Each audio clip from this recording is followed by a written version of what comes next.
നമസ്കാരം എല്ലാവർക്കും ഷെർലീസ് മൈക്രോ കിച്ചണിലേക്ക് സ്വാഗതം. ഇന്ന് വ്ളോഗുമല്ല, നമ്മുടെ റെസിപ്പി അങ്ങനെയൊന്നുമല്ല നമ്മൾ അപ്ഡേറ്റ് ചെയ്യുന്നത്. ഒരു പ്രോഡക്റ്റിനെ പറ്റിയുള്ള റിവ്യൂ ആണ്. ഇന്ന് പല മേഖലകളിലും പഴയതിലേക്ക് പോകാനുള്ളൊരു ട്രെൻഡുണ്ട്. അതുപോലെ തന്നെ കുക്കിങ്ങിലും ഇപ്പോൾ ആൾക്കാർ പഴയ രീതിയിലുള്ള പാത്രങ്ങൾ, ആ രീതിയിലുള്ള കുക്കിംഗ് ഒക്കെ ഒരുപാട് ഇഷ്ടപ്പെടുന്നുണ്ട്.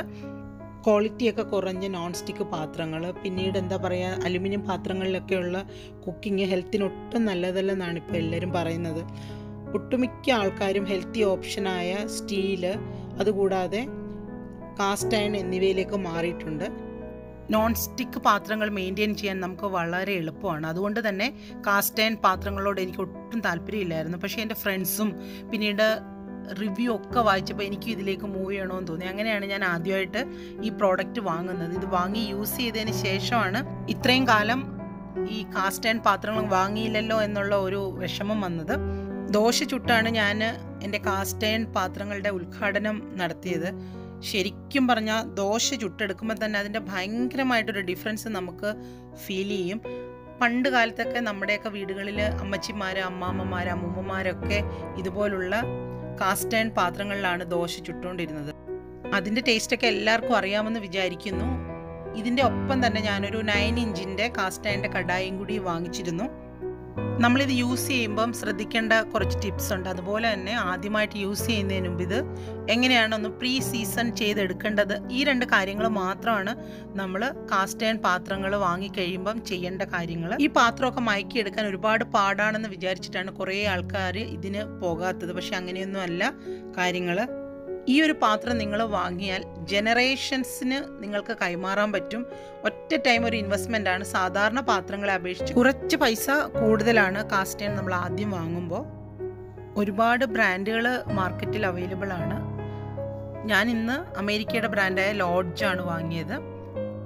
എല്ലാ രാജ്യങ്ങളുടെ ആമസോൺ സൈറ്റ് വഴി നമുക്ക് ഇഷ്ടമുള്ള കാസ്റ്റ് അയൺ പാത്രങ്ങൾ സെലക്ട് ചെയ്യാം.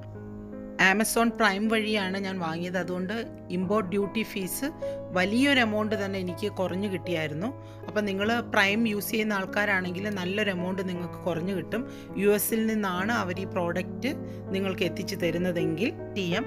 ഇന്ത്യക്കും ഒരുപാട് പ്രോഡക്റ്റ് ഉണ്ട്. എപ്പോഴും പ്രീ സീസൺഡ് ആയിട്ടുള്ള കാസ്റ്റ് അയൺ പാത്രങ്ങൾ വാങ്ങാൻ നിങ്ങൾ ശ്രദ്ധിക്കണം.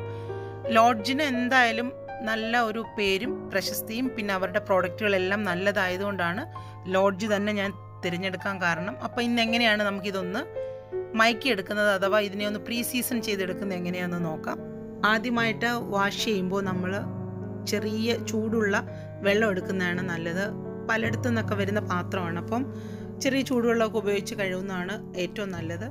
അപ്പോൾ നമ്മൾ ചൂടുവെള്ളമൊക്കെ ഒഴിച്ചതിന് ശേഷം കുറച്ച് മൈൽഡായിട്ടുള്ള നമ്മൾ പാത്രമൊക്കെ കഴുകാൻ യൂസ് ചെയ്യുന്ന ലിക്വിഡ് സോപ്പ് യൂസ് ചെയ്യാം. ഒരുപാട് സ്റ്റീൽ സ്ക്രബ്ബറൊന്നും വെച്ചിട്ട് നമ്മൾ സ്ക്രബ് ചെയ്യാൻ പാടില്ല. പാത്രമൊക്കെ കഴുകാൻ യൂസ് ചെയ്യുന്ന സോഫ്റ്റ് ആയിട്ടുള്ള സ്പോഞ്ചിൻ്റെ സോഫ്റ്റ് ഏരിയ വെച്ചിട്ട് കഴുകിയാൽ മതി. ഒരുപാടൊന്നും നമ്മളിട്ട് ഉരച്ചെഴുതേണ്ട കാര്യമില്ല ഫസ്റ്റ് ടൈം വാഷിനൊന്നും. എന്നാലും എല്ലാ ഭാഗവും ഒക്കെ ഒന്ന് അഴുക്കൊക്കെ വല്ലതും ഉണ്ടെങ്കിൽ പോകാൻ വേണ്ടിയിട്ടാണ് നമ്മളിങ്ങനെ കഴുകുന്നത്. അതിനുശേഷം നമുക്ക് നല്ല വെള്ളം ഉപയോഗിച്ചിട്ട് ഇത് കഴുകിയെടുക്കുക. എപ്പോഴും നമ്മൾ കാസ്റ്റ് അയൺ പാത്രങ്ങൾ കഴുകിയാൽ ഉടനെ തന്നെ തുടച്ചെടുക്കണം. കാരണം ഇതിൻ്റെ ഏറ്റവും വലിയ ഡിസഡ്വാൻറ്റേജ് എന്ന് പറയുന്നത് കാസ്റ്റ് അയൺ പാത്രങ്ങളൊക്കെ തുരുമ്പെടുക്കാൻ സാധ്യതയുണ്ട്. അപ്പോൾ കുറച്ച് എക്സ്ട്രാ കെയർ എന്തായാലും നമ്മൾ ഈ പാത്രങ്ങൾക്ക് കൊടുക്കണം.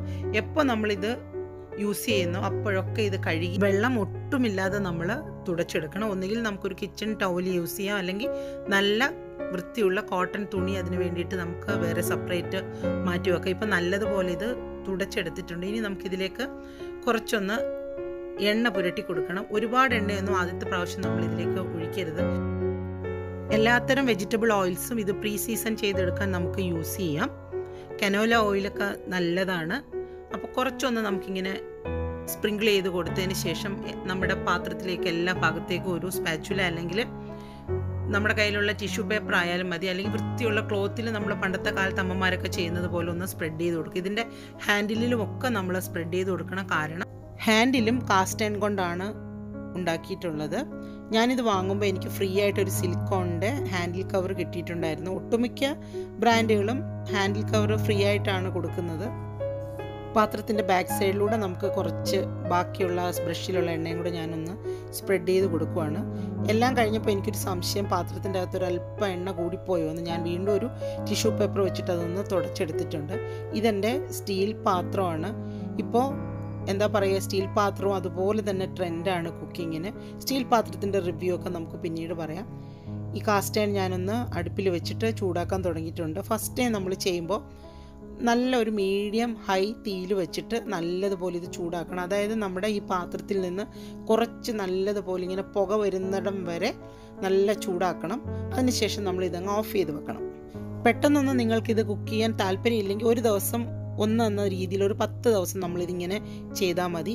ഞാനിപ്പോൾ ഒന്ന് ചൂടാക്കിയതിന് ശേഷം ഒരു ട്രയൽ എന്ന നിലയിൽ എൻ്റെ കയ്യിൽ ദോശമാവ് ഉണ്ടായിരുന്നു. ഒന്ന് ജസ്റ്റ് സ്പ്രെഡ് ചെയ്തിട്ട് കഴിക്കാൻ വേണ്ടിയിട്ടല്ല, ശരിയാവുമോ എന്നറിയാൻ വേണ്ടിയിട്ട് ഞാനൊന്ന് ട്രൈ ചെയ്ത് നോക്കുന്നതാണ്. നമുക്കിത് ഇളകി വരുമോ എന്ന് നോക്കാം. പ്രീ സീസൺഡ് ആണ് ഓൾറെഡി. സൈഡൊക്കെ ഇളകി വരുന്നുണ്ട്, എന്നാലും നമ്മൾ ഉദ്ദേശിക്കുന്ന രീതിയിൽ ഇത് നല്ലതുപോലെ ഇളകുന്നതായിട്ട് എനിക്ക് തോന്നുന്നില്ല. അടിയിലൊക്കെ ചെറുതായിട്ടൊന്ന് പിടിക്കുന്നുണ്ട്. അത് ഫസ്റ്റ് ടൈം യൂസ് ആയതുകൊണ്ടാണ്. ഇന്നിതിപ്പോൾ 10-12 ദിവസത്തിന് ശേഷം എല്ലാ ദിവസവും ഞാൻ ഇതുപോലെ ഇച്ചിരി ചൂടാക്കി എണ്ണ പുരട്ടി മാറ്റി വെക്കാറുണ്ടായിരുന്ന പാത്രമാണിത്. ഇതിൽ നിന്ന് യഥാർത്ഥത്തിൽ നമ്മളിന്ന് ആദ്യമായിട്ട് ദോശ ചുട്ടു നോക്കാൻ പോവുകയാണ്. എങ്ങനെ വരുമെന്ന് നമുക്ക് നോക്കാം.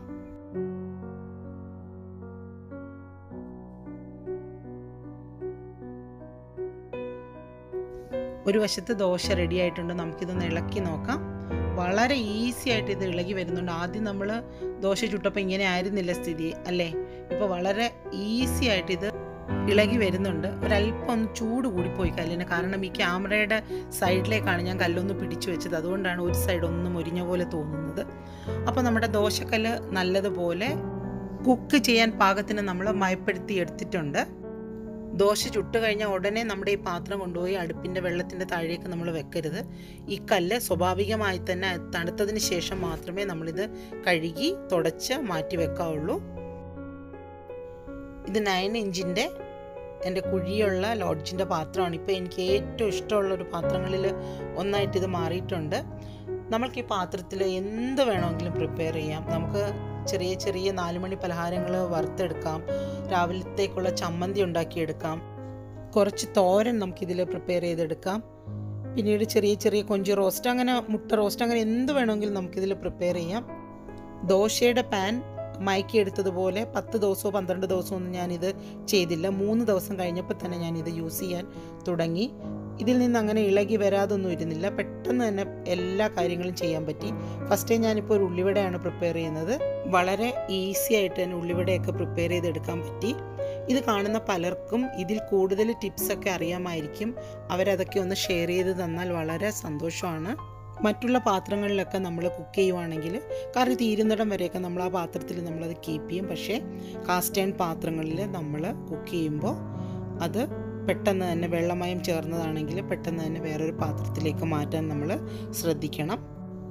സാധാരണ പാത്രങ്ങൾ പോലെയല്ല കാസ്റ്റ് അയൺ പാത്രങ്ങൾ, കുറച്ച് ഹെവി ആയിരിക്കും.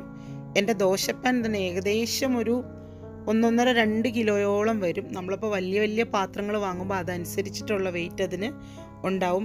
ഞാൻ എന്തായാലും വേറെ 2 പാത്രം കൂടി ഓർഡർ ചെയ്തിട്ടുണ്ട്. അതുടനെ തന്നെ വരുമെന്നാണ് ഞാൻ പ്രതീക്ഷിക്കുന്നത്. നിങ്ങൾക്ക് ആർക്കെങ്കിലുമൊക്കെ ഇത് വാങ്ങണമെന്ന് താല്പര്യമുണ്ടെങ്കിൽ അല്ലെങ്കിൽ ഒന്ന് റിവ്യൂ ചെയ്ത് നോക്കണമെങ്കിൽ ഞാൻ വാങ്ങിയ ആമസോണിൻ്റെ ലിങ്കുകൾ ഞാൻ ഡിസ്ക്രിപ്ഷൻ ബോക്സിൽ ഇട്ടേക്കാം. നിങ്ങൾക്ക് അതുവഴി അത് നോക്കാൻ പറ്റും. അപ്പം മറ്റൊരു റെസിപ്പി അല്ലെങ്കിൽ വ്ലോഗുമായി വരുന്നത് വരെ എല്ലാവർക്കും bye from Shirley's micro kitchen.